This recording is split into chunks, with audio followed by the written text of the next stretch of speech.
This is a large jar that contains an entire head of cabbage. It's now turning into sauerkraut.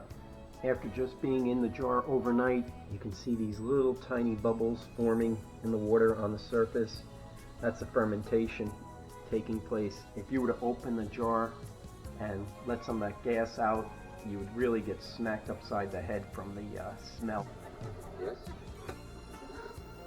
The longer you let it ferment, the softer the cabbage will become. So you might want to sample it. If you like it a little firmer or crispier, you can go 6, 7, maybe 8 days.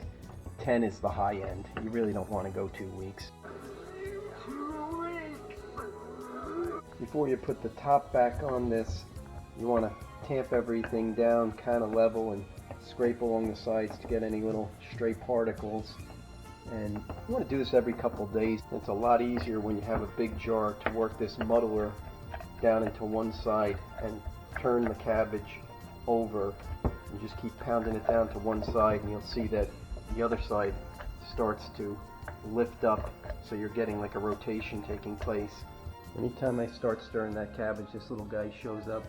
So if you've got your sauerkraut in a big jar and you want to transfer it to smaller jars, just be forewarned, every time you open the jar lid, you're going to be smacked upside the head with a really bad smell. I've transferred from the big jar into this smaller one. You want to keep turning it over, picking it up with whatever tool you have available. And, oh my goodness, what a stink. This really does have a ridiculously pungent odor to it. In your general direction. You periodically want to take your muddler and you're going to want to smash it around a little bit to soften it up. If you're going to be turning it, you can use all different tools. Sometimes you might want to use Mickey's hands so you don't have to put your own hands in this stuff.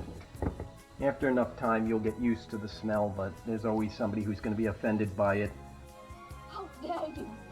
Probably the best security system you ever have is this kind of smell.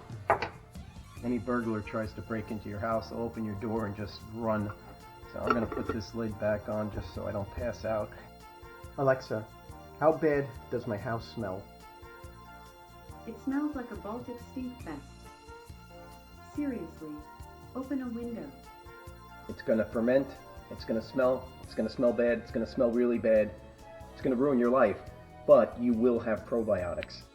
It smells like a dumpster full of diapers set on fire.